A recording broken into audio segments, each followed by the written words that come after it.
When we lose someone traumatically, as much as we can think about anyone and anything, we think of them. But in great grief, in addition to losing them, we have two further losses because we lose our world as it was and as we imagined it would continue to be.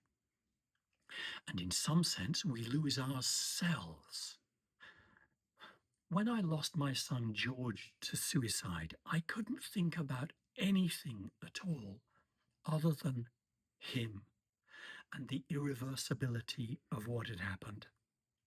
And I looked around to see if I could find any sort of map of grief as I was even living it.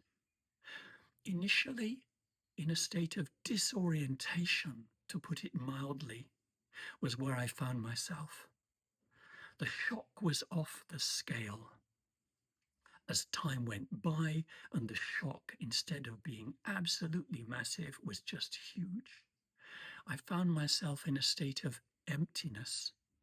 I didn't want to live, didn't want to die, didn't want anything, just emptiness as the scale of the loss came in. And I now characterize that phase as being one of non-orientation following disorientation. Sometime since then, I've managed to somehow, with the help of so many people, including SOBS groups and particular people within them, reorientate myself as I move forward. So these three phases, disorientation, non-orientation, and reorientation, which overlap and blur, but are characterized in this way, seems to provide some sort of shape or context for a grief journey. Now, thinking about the three losses, I found people come to me and say things like, I'm destroyed. This is the loss of self. And I've been able to play back something like, the person you were has gone, and find that resonates absolutely. When people have said things like, my world has stopped, a sentiment I've heard more than once on the SOB support line, I can frame it as, your world as it was no longer exists. And of course, the person we've lost, I'll never hug my son again. But I can relate to him, and I can be with that.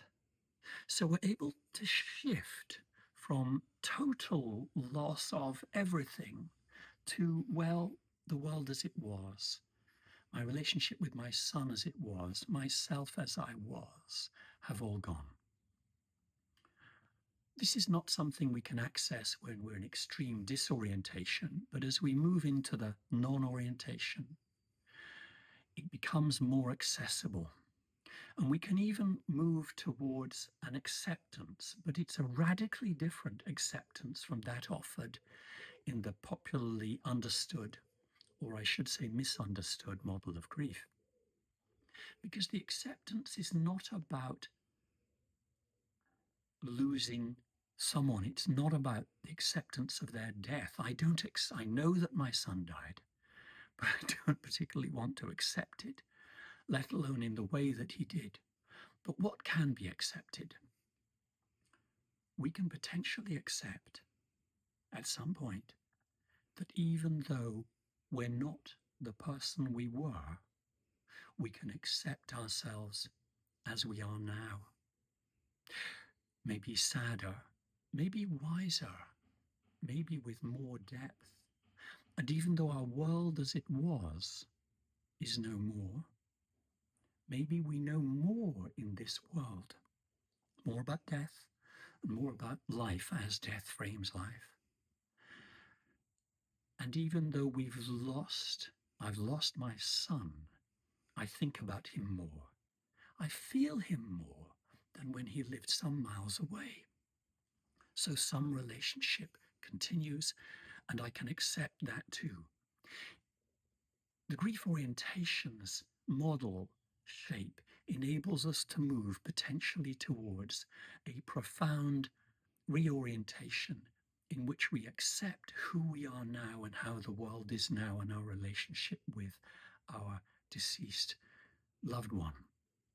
And in that space of acceptance, we have the possibility of something new, maybe darker, maybe sadder, maybe more challenging, maybe different, because we're now a new person in a new set of circumstances, however challenging they may be. I'm so sorry for your loss, your losses.